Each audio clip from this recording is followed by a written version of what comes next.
സംസ്ഥാനത്ത് വരും ദിവസങ്ങളിൽ കനത്ത മഴയ്ക്ക് സാധ്യത. മത്സ്യത്തൊഴിലാളികൾക്കും ജാഗ്രതാ നിർദ്ദേശം. സെപ്റ്റംബർ 5-ാം തീയതി കേരള ലക്ഷദ്വീപ് തീരങ്ങളിൽ മണിക്കൂറിൽ 50 കിലോമീറ്റർ വരെ വേഗതയിൽ കാറ്റിന് സാധ്യത. ഈ മേഖലയിൽ മത്സ്യത്തൊഴിലാളികൾ മത്സ്യബന്ധനത്തിന് പോകരുതെന്ന് അറിയിച്ചു. ഇന്നും നാളെ വടക്കൻ തമിഴ്നാട് തീരങ്ങളിൽ മണിക്കൂറിൽ 50 കിലോമീറ്റർ വരെ വേഗതയിൽ ശക്തമായ കാറ്റിന് സാധ്യത.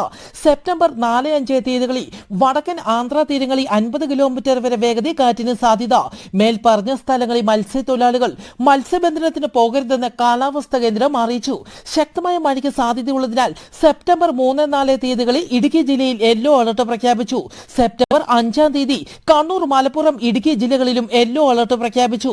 സംസ്ഥാനത്ത് വരും മണിക്കൂറിൽ തിരുവനന്തപുരം, കൊല്ലം, ആലപ്പുഴ, കോട്ടയം, ഇടുക്കി, എറണാകുളം, പാലക്കാട്, മലപ്പുറം, വയനാട്, കണ്ണൂർ, കാസർഗോഡ് ജില്ലകളിലെ ഒറ്റപ്പെട്ട സ്ഥലങ്ങളിൽ 40 കിലോമീറ്റർ വരെ വേഗതയിൽ വീശിയടിച്ചേക്കാവുന്ന കാറ്റിനും മഴയ്ക്കും സാധ്യതയുണ്ടെന്ന് കാലാവസ്ഥാ കേന്ദ്രം അറിയിച്ചു.